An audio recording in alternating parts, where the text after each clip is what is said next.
Hey guys, I'm pretty stoked. I received a package in the mail that had a box inside of it, along with a GoGameGeek mousepad. And being that it's a GoGameGeek mousepad, I'm pretty sure I know what's in this box right here. And I'm sure by this stack of boxes right here, you guys probably do too. At least some of you do. For those that don't, it's probably going to be the Anbernic RG40XXV. So we have the rest of the family here. We have the RG35XX Plus, which was the first one with the all-winner H700 chip. Then we have the RG, which one came next? It was the 35XXH. After that, we had the 28XX, which had the 2.8-inch screen.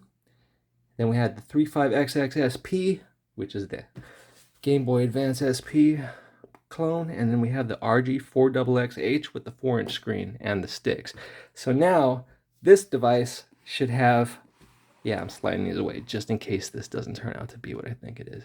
We're going to check it out together. This should have one stick. So let's check it out. I'm not sure which color it's going to be, but yeah, we have a 4-inch screen here, one stick, which is cool with me because most of the games that I'm going to be playing on a chipset like this don't require 2 sticks. It's nice to have that second stick. I've learned it's great for things like Nintendo DS, using it for the stylus and stuff like that, and pulling up your menu. And it's also good for certain ports, and of course, like everybody says, Ape Escape for PlayStation 1. But here we go. I'm gonna keep this here because it's just too cool. And I gotta give a shout out to GoGameGeek because what do we have here? Oh, we have another package of bubble wrap, but you know what? That looks like about the right size. Ooh, and I see some X's and a V right there. So, all right, we're good. Let me throw this box out of the way, and let's get into this bubble wrap here. Where do I want to start? And I still have not changed my razor since the first time I used it on this channel, so I'm due for that. All right, I don't want to damage the Anbernic box. Not that they're the most decorative or flashy boxes, but I like the nice clean white boxes that they keep, even though we have a couple of them that are different colors. I'm not sure why they choose to do that on specific ones, but we got a couple others too, huh? The cube, and now we get to check this out soon, you guys. All right, but let's do this today. I'm getting ahead of myself here. All right, just slide this out here. What do we have? We have the white one. That is the one I would have chosen. All 3 of these colors are cool for me for this device, but white is good for me. Something in here. Look at that. Nice. Wow, that's probably loud. There's like a keychain. GoGameGeek keychain. Let's open this up.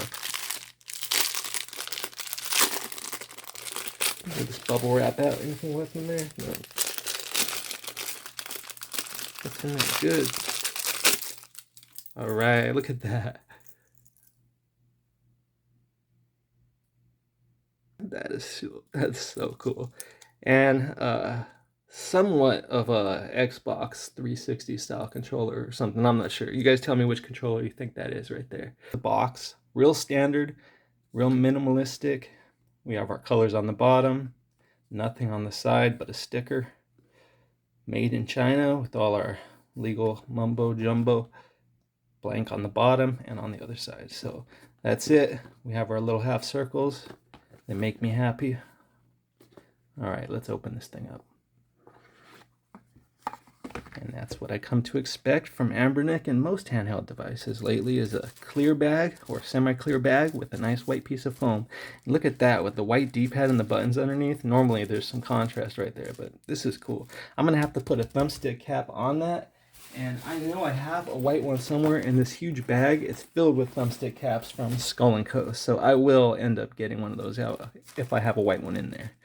All right, here we go.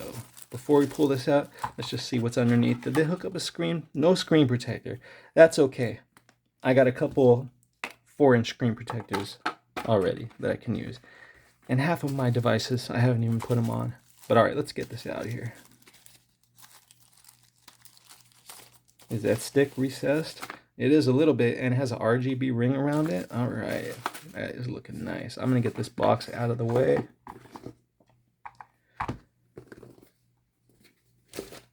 And there it is, the RG40XXV. So I know in another video someone was saying that I should have compared screens with some of the other handhelds. So what I will do is I'll unbox all the different handhelds I have and we'll get an idea of what the 3.5-inch screen looks like versus the 4-inch screen, what the 2.8-inch screen looks like, and then we could even like get an idea of what a 4-inch vertical screen looks like compared to a 4-inch horizontal. So the weight, it feels light. It feels pretty light. I have a grip coming for this one, like I do for all my handhelds. Ooh, the buttons in the back, they feel really good. They're easy to press, very easy to press, but I like that they have the quiet sound. Anbernic knows not to make those clicky buttons like these right here. But yeah, so, and they're also ergonomically designed, so let's see how that feels. Yeah, you can hit those hotkeys a lot easier. Face buttons and D-pad. Wow, it's so bright on here. I'm not sure if this is like washed out or what. It's like bring it down a little bit. I've heard this is supposed to be like one of the best D-pads for Anbernic's, handheld devices. So let's see about that. It feels good. It feels good. Yeah, it feels good. It feels pretty standard though. I mean, I'm not really feeling much of a difference in this D-pad other than it's nice and soft on the edges compared to some of their D-pads, but their RG35XX Plus and H line has had these nicer D-pads. So, all right, let's check these face buttons out. BAYX, and they feel like an Anbernic D-pad and face buttons should feel like. They just feel standard to me. I'm not complaining. I think they feel fantastic. They feel really good. All right, so these are probably going to be clicky. No, they're not. They're using silicone membranes. I like that. They're hard plastic. They're not rubber, but they're using rubber underneath, silicone membranes. Same with, oh, now this, I can't tell you, you know what? That's a much more resistant silicone membrane, which is good because you don't want to hit the menu button accidentally. It's definitely not flush. That one's sticking out kind of far. But yeah, it has much more resistance than the Start and Select do. Or maybe it's just because it's smaller. I can't tell you. But anybody that has one of these would agree with me. I know that. BAYX, perfect resistance. All right, this thumbstick, definitely going to put a cap on that before I go crazy playing with this thing. It clicks, feels good. Here's our left TF slot, and there's a card in there. Oh wait, no, that's the internal one. Okay, so I'm not sure what's included in there. External, they didn't include anything for the external. But what GoGameGeek did for me, which is awesome, is they hooked me up with custom firmware for 4 different devices. And look, they're all SanDisk cards. So we're going to be checking out some more videos where I can show you some of the devices that GoGameGeek also sells. And if you already have those devices, but you're one of those people that just doesn't want to do the work to curate your own ROM list and get things set up, especially for some of those devices that take one card, they do all the work for you and they make it nice. So we'll be able to check that out. There's, what do we have? Spruce for the MIUI A30. We have Onion OS for the MIUI V4. And I mean, yeah, the MIUI V4 and the MIUI Mini Plus. And then we also have the Trim UI Smart Cross Mix. So I'm looking forward to that, guys. For those of you who haven't heard of those, sorry, I hope you skipped ahead because you're just here for Anbernic. But yeah, today's an Anbernic day. So let's start this thing up and just see what we have on this screen. Our nice typical Anbernic logo. I'm going to zoom in a little bit, try to avoid that reflection from my camera. I need to work on figuring out how to darken my ceiling for this. So yeah, we're just going to have to kind of deal with that reflection. You won't see it much when the screen's not dark. It's just when it's dark.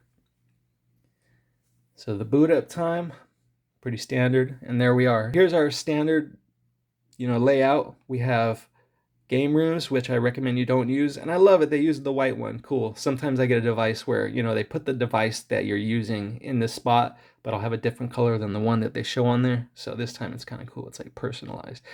Game rooms, leave that spot alone unless you just want to get confused or you're not too serious about things. But go into RetroArch games. This is where all your systems are going to be. And they're already going to be curated to the point where you don't have to do any button mapping or anything like that. So everything should be proper aspect ratio. And you know what? This D-pad does feel really good. I don't know. I think most Anbernic D-pads feel really good. I got to say, though, This Anbernic D-pad is not my favorite, so we'll talk about that in the future, not in this video. But yeah, this one really does feel good scrolling through the systems here. So yeah, it's I guess we can, that's just making noise. So first thing I want to do is turn that off. So we're going to go into settings here, and I'm going to go down to, where are we here? There's got to be something to turn that off. Oh, it's button sounds. There it is, off. Off. All right. So should we see what system information we have here? So this is what we're working with here. I don't know if there's been any updates since, but there are a lot of different custom firmwares you can use for this. What is it, MuOS, and I think Gamma's coming for it, but I can't remember exactly all the different custom firmwares, and that's why I'm happy that GoGameGeek sent me the ones for the MIUs and all that. I'm looking forward to that. I already flashed CrossMix to a TrimUI Smart Pro, but I actually have another TrimUI Smart Pro, so I think I'm going to be able to hook one of you guys up. Anyway, let's back out of here and let's check out some games. All right, so I was going to try to put in a memory card for my RG35XXV because that one has all my Mario games and stuff set up on there. That's the most curated card I have on all of these devices right now. But for some reason, I think it's something to do with having a different size screen. It didn't work on this device. The RG40XXH works on here with no problem, but I don't have the Mario games on there either. So we're just going to go through a couple different systems. This is PPSSPP. It's not scaled properly, but that's okay. I'm playing PacMan here, so he may not be a perfect circle, but I'd like the screen to be filled for a game like this. Normally, I'm not going to be playing too much PPSSPP or PSP, for that matter, on this device. We're going to be playing some of the more retro stuff. Whoa, that's loud. So I'm just going to go through a little montage of playing a little bit of each game. So we'll just start here. I've always liked this game.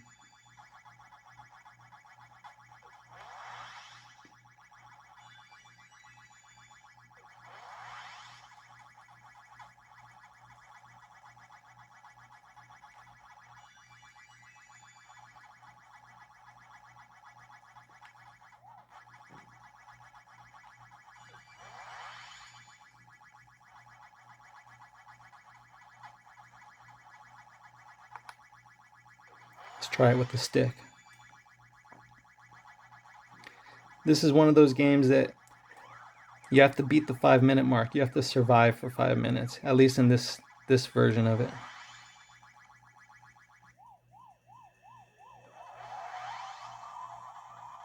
Stick works fine.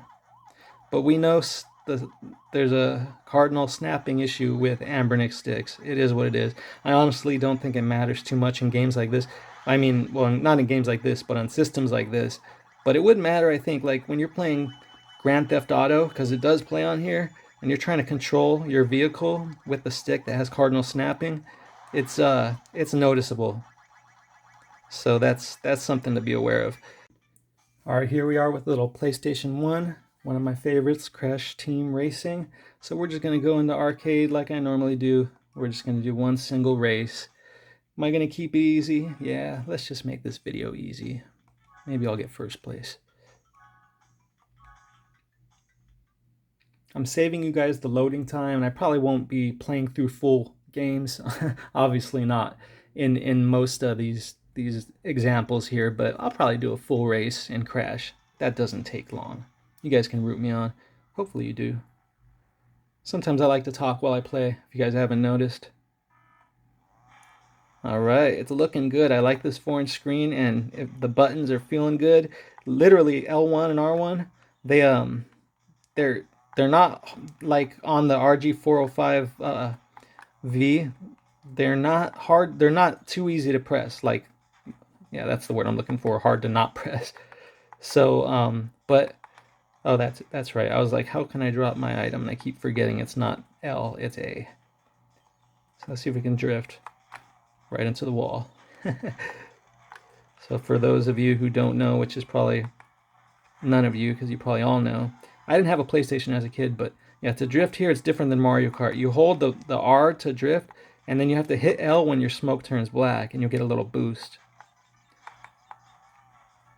I'm still kind of acclimating to this game because I really only play this game in these tests, and I never get further than this track right here. So one of these days I'll probably start playing this game. And oh, again, man, I'm getting blasted. I need to actually play this game because I'm always playing Mario Kart. I just love that game. Mario Kart 8 Deluxe, that is. I play the other ones too, but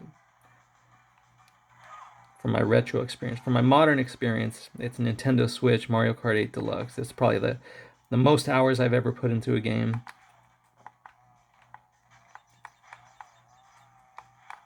Boosting the wrong way.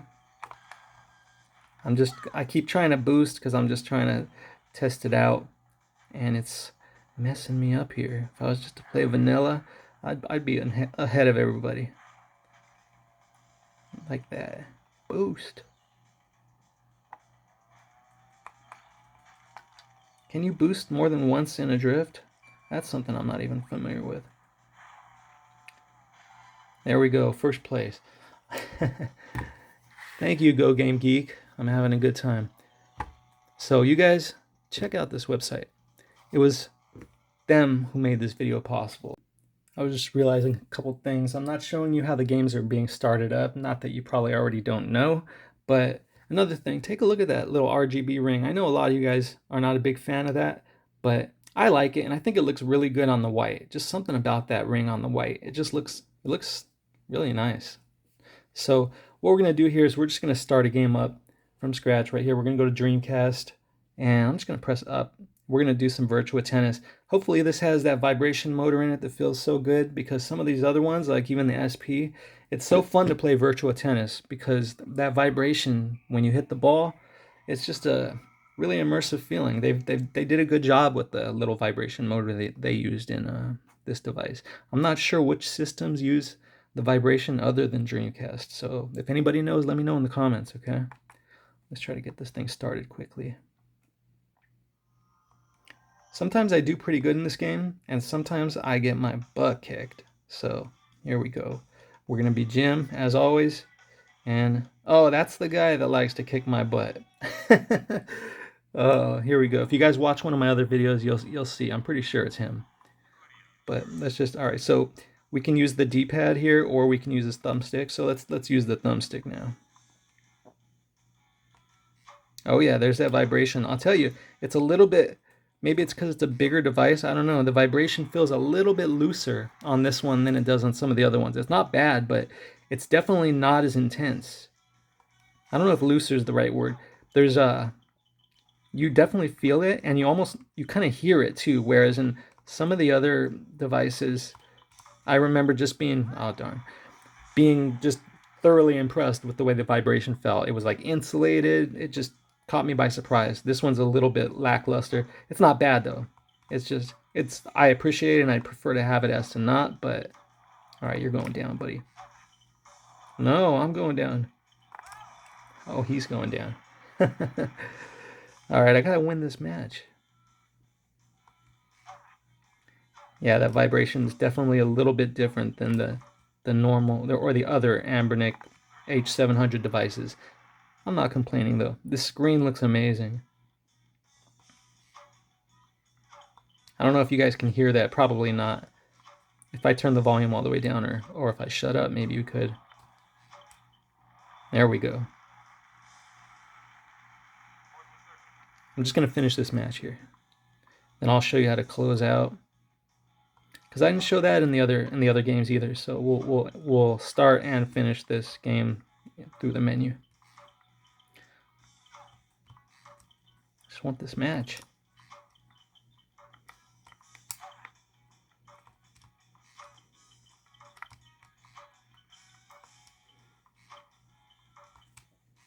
Got you. Oh, got you. Got you. All right. First game. We'll keep it at that. Now we're going to press the M button right here. It's going to take us into the RetroArch. So we can either resume, restart, we can save our game here. Most of you guys know all this stuff already, but I know there's some of you guys out there that are new to this stuff. And even me, I mean, this RetroArch menu is crazy. It just takes a while to get used to. But once you do, the things you do get used to get you through, and it works perfectly fine. So what I did there is I pressed B. It took me out of the quick menu. So that's the quick menu. Press B to take you out of it. just go down here and quit. Press A to quit, and you can get out. Some games, I believe, you press start and select, and you'll get out too. I'm not sure if that's just on these handhelds, actually. I can't remember right now. So many different handhelds, and such short-term memory. So, all right, there we go for Dreamcast. Let's check something else out. I'm going to figure it out, and I'll be right back. All right, here's one for my true retro fans. I've been playing Frogger on Atari 2600 here and there lately, and I actually really like the game. I'm not very good at it either. I could beat the first level before I kind of burn out on it, or just kind of want to save my game and hopefully play again later. But we're going to just try to start the first level here. I zoomed in a little bit because I figure at this point you guys don't necessarily need to see the whole device. Let's just watch the gameplay. So we're going to try to at least get one successful crossing. Okay, so D-pad works, thumbstick works. D-pad is definitely better for this. So these ones don't disappear. Those blue ones end up fading away. Ooh, man, I almost got that moth. All right, I got one. That was pretty quick. Normally I don't get one that quick. Sometimes I do get lucky though. Oh, yeah, see, I get really greedy in this game too. And I pay for it. So that third one I should be able to get on there. Yep. There. Boom. This is so old school. We don't even have any background music. Just a little intro music. Oh, man. Come on. Is this dangerous? Oh, my goodness. Wow, 3 in a row. Wait, no. I died once. That wasn't 3 in a row. I got greedy. Remember what I said about that short-term memory loss? Let's get this last one. On the right, maybe we can get all 5. All right. I don't want to use up too much of your time, so feel free to fast forward if you guys want. I hope some of you guys enjoy this, though, because I do. I enjoy it. I should have grabbed that guy, but I just want to get that last one over there. Am I going to be able to do it? Did it! Success. All right, so let's get out of here. I'm going to press back. I'm just going to press up to go to quit, and we're going to get out of there. I didn't save the game for that. Let me find another game for us to play now. All right, so I'm curious how Wave Race 64 works on Nintendo 64 on the RG40XXV. This is not a game that is very easy to emulate, and I think like this thing is harder to emulate than Super Mario Kart, so I guess we'll get an idea here. I'm guessing it's going to be a little bit choppy. I'm not good at this game, but let's just give it a shot. Let's just go to Championship, sure, why not? Normal. Let's just do a warm-up. See if I can get around the lap. Just going to select start. I'm not sure what buttons do what. I should know, but I don't. Sounds good so far. No glitching. Sounding really good, actually. Maybe they really got this stuff kind of optimized now. Wow, I am thoroughly impressed. I think did I do like a hard right with the right button right there?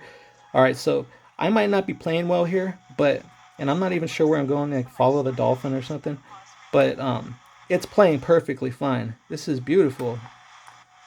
Yeah, so this is cool. I'm gonna have to learn how to play this game, and maybe next time we'll do another test where I actually hit some jumps or do some actual racing. But this is N64 on the H700 chip, running like what seems to be perfectly for Wave Race 64. So just know that Mario Kart would run perfectly, no problem at all. And press up and down to what? To control stick. Yeah, I know that. To lean forward and back. But yeah, look at this, you guys. It plays really nicely. Let's try to catch up to that dolphin. Oh, I passed him up. So, all right, Wave Race 64 is pretty much a good indication that N64 is going to be a really nice experience on this handheld. We have the stick we need. We have the buttons we need. Well, we don't have that right stick, actually, so it's not going to be that great of an experience. I spoke too soon. That's right, we don't have the C buttons. So you're going to have to limit it to the games that don't need the C buttons or improvise. All right, I got one jump in. We'll leave it at that for this. Let's just see if this closes out the same way. Yep, there we are. So I'm gonna press back, up, quit, and we're out. What's next? All right, so I decided to try a little Metal Slug on Nintendo DS. You can see here they have the left stick working as your stylus. So that must be the bottom screen right there, right? So L2 and R2, yeah, switch your screens. But, okay, wait, top screen? All right, I'm gonna press start. Figure out if I'm top or bottom. I'm a little bit confused because I don't remember how the layout goes for this. That seems about right there, top and bottom. Or is it like, I can't even figure it out. So we'll start here where we can see everything. Oh, I'm choosing my guy. Okay, Marco. All right, here we are with a little Nintendo DS. Let's just get that top screen going. So you press R2 and L2 to switch between screens. It's a little bit weird, like left, right, top, bottom, or single screens. And I can never really explain exactly which ones you press to get what you need. It's just one or the other, and it's just real easy because it's just it cycles through them. But if you need a top and bottom screen, this is going to be a lot better than the 3.5-inch device, but it's still a pretty small device to play anything where you're going to need two screens at once. See, I'm getting my butt kicked here, but I don't know how to play this game well. I don't have this down. But yeah, this is working well for Nintendo DS. Just remember, games that just use a single screen are going to work perfectly fine on this device. Games that use two screens, you're going to be either looking at it that small. I know like Sonic Colors is one of them, Contra as well. You're using a vertical screen through the whole thing. So I think that's enough for this, just to show, I'm going to get my butt kicked in this game anyway. But plays fine. I'm not sure. I think everything in Nintendo DS library is going to play fine on the H700 chip. So I'm just trying to blow up this base right here. It's like a runner. I'm not very good at shooters, like dodging those bullets. It's just one of those things. I'm not paying attention all the time. I'm trying to talk to you guys. Ooh, now I got a powerful weapon. Come on. There we go. All right, we'll leave it at that for Metal Gear on Nintendo DS. I forgot this is using the Drastic emulator, so I should show you how we close out of that as well. Even though most of you guys already know, the few of you that don't, you're going to press the menu button on top just like everything else, but you're not going to get that RetroArch menu. You're going to get this very tiny, tiny little menu right here. So you can go in there and save your game. You can do some different things with the controls, your save states, your load states, restart or load a new game, but just return to game. But we're just going to exit. It's all the way on the bottom, so if you're up at the top where it says change orientation, or is that what that says? Oh, it says change options. It's so hard to read. Just press up to get to exit Drastic, and you'll get out like that by pressing A. All right, we're going to check out a little Nintendo Game Boy original. OG Game Boy. We're going to try some Castlevania 2. It's been a long time since I played that, but look at this. They have everything set already. We have our filter. We have the nice texture, that grid. It just looks perfect. It's absolutely perfect. We have our bezel art. I'm loving it. I think it looks great. So let's just, can you guys see that? Is it sharp enough for you guys to see the pixels on the screen? That just looks perfect. I mean, it really looks perfect. I don't even want it to be 4 inches. I like the bezel on it. I think, that tiny little bit of room you would get on the top and the bottom to fill it out is not worth it. It just looks great the way it is. Maybe it's worth it to some of you. That's just my opinion, you guys. So let's just try a little bit of this here. I'm not going to be very good at this game. Oh, this is one of those very kind of sensitive volume, not sensitive, volume rockers where it, ooh, what did I pick? I hope I didn't pick the harder stage. Cloud Castle. All right, so we're just going to go for a couple minutes. Whip, jump, whip, jump. The jumping and the moving is so tight in this game, and I remember that. There's like very little forgiveness in regards to like when you're jumping over a gap, you gotta play it safe. I think I got a duck for that guy. Come on back. Oh man, I should have let him go. I was hoping he'd give me some energy or something. Looks like there's a rope up there for me to climb. I'm gonna get up there. All right. Oh, I'm gonna have to hit this rope and jump over. Ooh, I'll take that.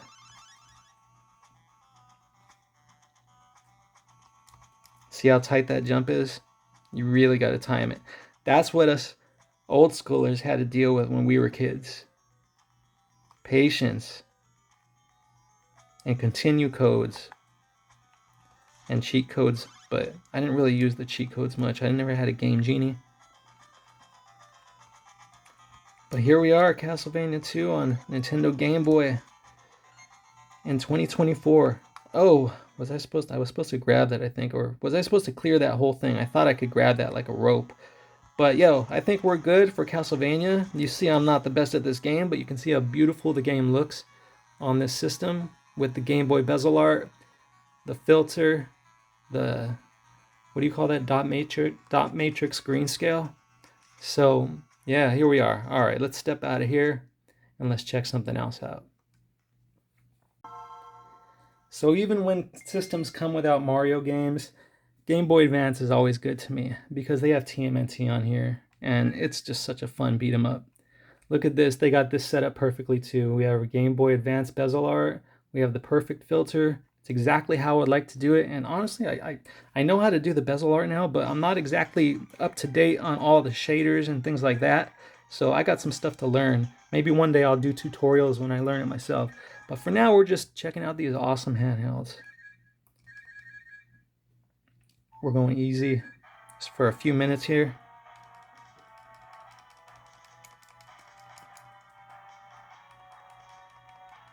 Let's skip this. I'm putting you punks out of business, Raph. I gotta remember what my buttons do here.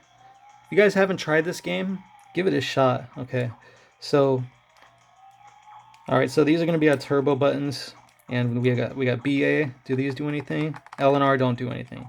I'm talking about how great this game is, and I can't remember the button, but that's just the way it is. There's a lot going on in my life right now that makes video games and the memory of button mapping not a huge priority, but it's becoming a priority because this channel is becoming a priority for me.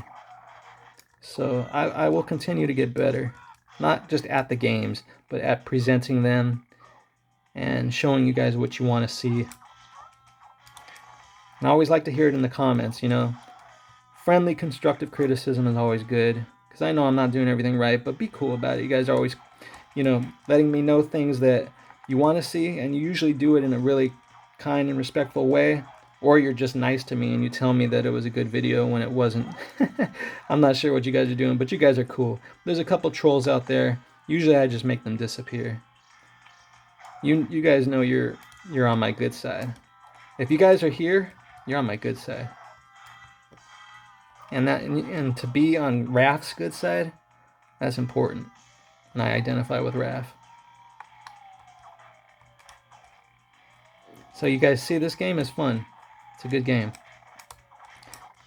TMNT for Game Boy Advance. One of the best beat 'em ups most people never knew about, or maybe more people than I'm realizing know about it. But this is a game that I can always go to when there's no Mario games included on my retro handhelds. It's almost always included, and it's just a super fun game to play. As you can see here, fighting with Raph against a bunch of twins, like a quadruplet, taking their lunch money. Mama didn't teach them to stop throwing rocks or not to throw rocks at people.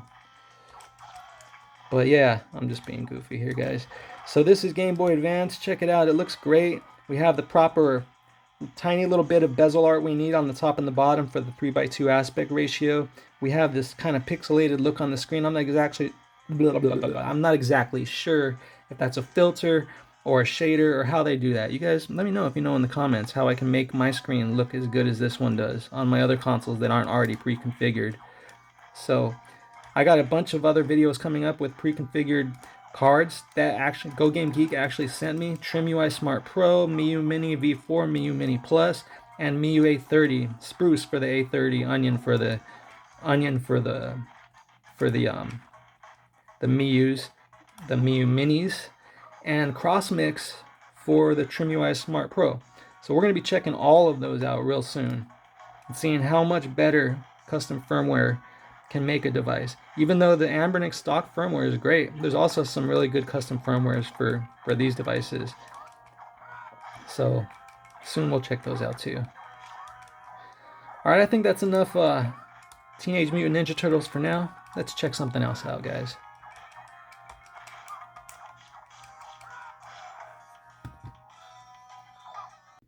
Alright, if you've seen my channel before, you probably know that I always like to get in at least one round in Street Fighter 2.